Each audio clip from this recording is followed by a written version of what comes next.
Hey guys, welcome back to the channel. Today we're going to break down the entire HUT Milestone event in NHL 23. We're going to break down all the new Master Set players, all the other new cards, the sets, all of it, and then we're going to go over all of the value in terms of creating them. You also get another free one, so EA, big win on that front. If you guys enjoyed the video, make sure you give it a like and subscribe to the channel if you haven't already. All right, let's get into it. All right, we'll kick things off by covering all of the new cards. So we've got the 80 overall Elmer Soderblom from the Detroit Red Wings. He is absolutely massive, and if he continues improving as a player in the NHL and he gets higher rated cards, good luck, HUT players. So he's 83 speed, 83 acceleration, 89 agility, and 90 shot power. That's not awful, and he's 6'8". He's still way too slow to be able to be used, I think, effectively, but if you play offline, this could be kind of fun. Next, we've got the 82 Lucas Frick. Fun name, 6'2" with Thief, which is one of the best non-skating synergies, and Stick 'em Up, which is one of the best superstar abilities.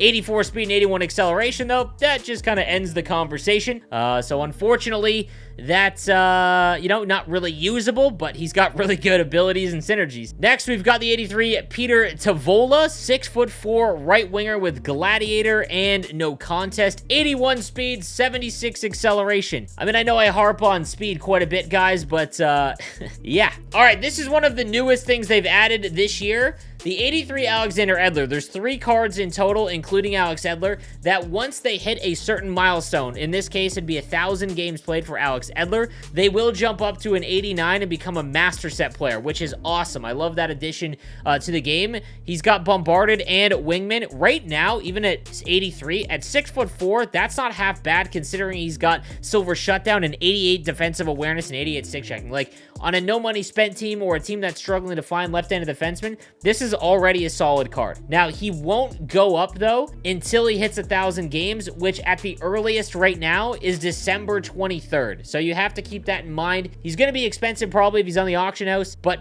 keep that in mind. You're going to get an 89 overall that's got really, really good stats, but not until December 23rd. Next, we've got Jamie Benn, the 84 overall. He will actually go up as well. Again, once he hits 1,000 games, that one is not until February 6th, however, so that we're looking at a really long time away. And unlike Edler, I think he's usable right now, but as a winger, I think he's going to require a little bit more speed and acceleration as the game goes along, and he's just going to kind of fall off your team. It's going to be harder to keep him on there. 85 speed, 85 acceleration, and by the time that he upgrades to an 89, that's going to be about 89 overall as well, because again, speed will go up by 0.5. Everything else will be pretty good. He's got a great synergy in Thief and a really good superstar ability in Unstoppable Force. However, I don't think it's the same value as Alex Edler, to be honest with you, and we're gonna have to wait until February 6th at the minimum to get him to 1,000 games. Then we've got the 85 Claude Giroux. This is just a normal milestone card. Dangle City and Backhand Beauty. Backhand Beauty is kind of underrated, I'm not gonna lie, especially if you're someone that likes to work around the net and fire that backhand wrap. 89 speed, 89 acceleration, and 88 faceoffs. This is a really, really good card if you are looking for a centerman, that mid-tier centerman that isn't a master set or team builder.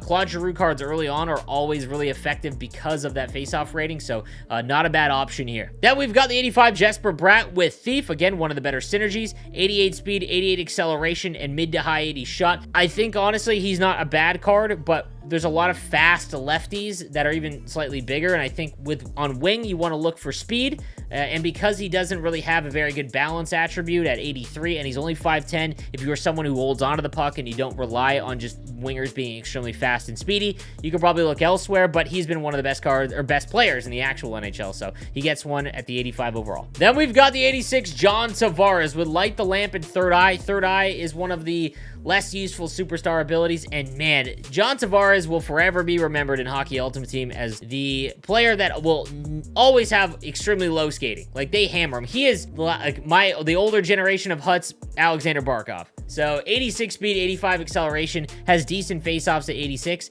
You could just do better. Like, unless he's going for the bare minimum of what 86s go for, just not a huge fan of that. Joe Nieuwendyke's up next with Applesauce and Close Quarters. Close Quarters is a very, very good ability. This is one of the underrated centermen in the game. 89 speed, 86 acceleration at 6'5". 6'2". He's got over 90 on the wrist shot, 93 on the draw. That's what makes him extremely useful, and silver close quarters. This is a phenomenal card. One I'm going to try and grab probably for the free-to-play team, depending on how expensive he is, but this is a very, very good card. Marc-Andre Fleury from the Minnesota Wild, 86 overall, 6'2" with contortionist. Looks like a good goaltender. I really don't, I haven't had any interest in spending up on a goaltender. I think that there's some better options still. I'd rather have the base Markstrom, but still good. We've got the 88 Dennis Potvin, 6 foot with light the lamp and send it. Send it is useless for defensemen, in my opinion. 86 speed, 87 acceleration, a really good shot. But honestly, I'm more of someone who just fires for tips rather than actual D-to-D one-timers, because those don't exist. So he does have 94 defensive awareness and 92 stick checking, which is great, but I just think there are far better, higher rated players to go after. Like, he just isn't fast enough, and he doesn't have a good enough ability. Then we've got the 89 Phil Kessel. This was included in the EDLER and Jamie Benn section. There was an 83 Phil Kessel, but I'm not sure if they wanted to release this later or earlier in the year, but he already hit 990 consecutive games played. He broke the record, and he got his milestone for it. He's got, so his card already bumped up to a master set. You can't make this. You're gonna just have to pack them or get them. Really cool though that they're giving out, you know, more master set card art for players. I really enjoy that. Wheels, I've said this before, on a card that does not have high 90s or high speed stats for speed, wheels I just don't find all that impactful. Snipe is, I've noticed that to be pretty good with the far side snipes. Make it snappy, I don't notice. Again, that might, you know, if you do, that's great. This is still an all-around pretty good card, but there's a lot of other right-handed wingers that I think are a little bit quicker that it might be more useful, but still, seeing Phil Kessel get a master set card, I'm all right with that. And then our last non-master set player, we've got the 89 Sidney Crosby, 90 speed, 90 acceleration. I've said this a million times about Crosby, just basically 90 across the board, whatever his attributes are. He's got Magician and Puck on a string. He's going to cost quite a bit because he's an 89 overall. I think there's far better cards, including his X Factor, which has now become one of the better ones because of Unstoppable Force and Elite Edges, but there you go. You've got the 89 Sidney Crosby. Still going to be a very good centerman card. Moving on to the master set players, we've got the 89 Hilary Knight. It will cost you 22 milestone collectibles, and we'll talk about that in the sets in just a little bit. She's got Born Leader, Unstoppable Force, and No Contest. So Born Leader is effective earlier on in the year. As the year goes along, Born Leader becomes less and less useful because everyone has really high endurance. Unstoppable Force is one of the best abilities, especially in NHL 23. 91 speed, 92 acceleration, really good shot accuracy, which helps with the far side snipes, but the power has been brutal. However, I will say that Hilary Knight and Kendall Coyne, even though they've got low shot power, they've been effective forwards. I think the defenseman female cards are just not really useful because of that shot power, but everything else on her, very, very good. 82 on the draw as well. You can play her at center. Hilary Knight, not a bad card. Next up, we've got the 89 Patrick Waugh, 6'2", with Workhorse and Bombarded. Again, you can choose some other abilities. 3 of the best goaltender abilities that I think you can have in the game. Post-to-post is no longer necessary as it was in 22 because goaltenders stop everything on the back door. X-Ray helps with screenshots. Again, hard to quantify, but everyone goes for tips now. Light Work helps with wrist shots, which pretty much everyone takes. And then Sponge, the advanced at making redirect control saves and more likely attempt to cover the puck again. That goes hand in hand with X-Ray.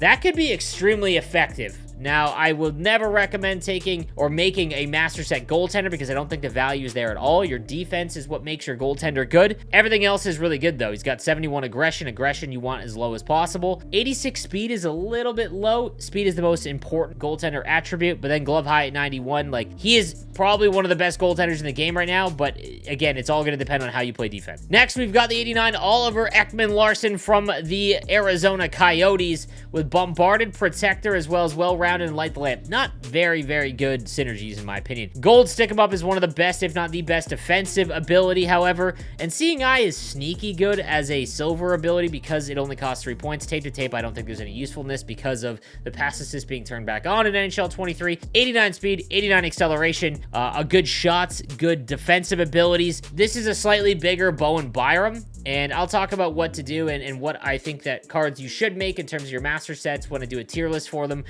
but it is going to depend on your team makeup. And then lastly, in my opinion, the best of the master set players so far, we've got the 89 Mika Zibanejad. He's got Gladiator, Booming Shot, and Thief as well, which is one of the best non-skating synergies. Gold Tape to Tape, not a huge fan of. Same with the 1T because one-timers just don't go in. However, he has Elite Edges, and we talked about this a lot in this video already. Elite Edges is one of the best superstar abilities you can have. He's 6'2", so he's big. 90 90 speed, 91 acceleration, 91 agility, a good shot in the 90s. Defensively, he's fine, especially with Thief activated. Body checking's at 90 if you get a booming shot on. That's huge, and just a really, really good all-around card. The thing I like about Mika Zibanejad is that if you don't have one of the right-handed winger X factors, so Barzal, Stamkos, even Pasternak, it's harder. There isn't a lot of great right-handed wingers. And on top of that, because he's so good on the face-off draw and he's kind of built like a centerman, you can play him at center too. So he has lineup flexibility. That's huge. I think that he is the easy make in my opinion. All right, now let's take a look at the objectives before we get into the sets.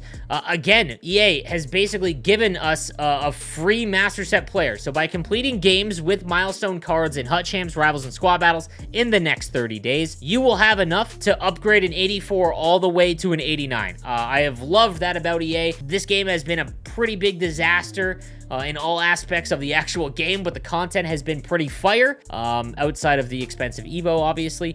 Nonetheless, the free stuff that we have gotten is nuts. Every single event we've gotten a free master set player, so that's huge. Remember, it does stack, so if you have more than one milestone card, you will get this done quicker. So just remember that. I think it's huge, and again, you're gonna get a free milestone player eventually. All right, now let's take a look at the sets. All right, we go into collectible sets. We go all the way to the right. We've got, again, you've noticed the drastic reduction in cost. All right, an 87 overall is going to get you 5 event collectibles, and it will cost you 25 event collectibles to make the card you want and move him all the way up to the 89. So remember that, but you also will get a free one. However, it will take quite some time. Obviously, 450 games is a lot. So just make sure that when you do the math on which cards to buy, I'm not going to go over which ones you should, because every time I say, hey, 83s are the ones to buy, the market will just explode. So I'm not going to do that. Just do the math on each collectible, guys. The 82s and under are never a good value in terms of how many you've got to cash in.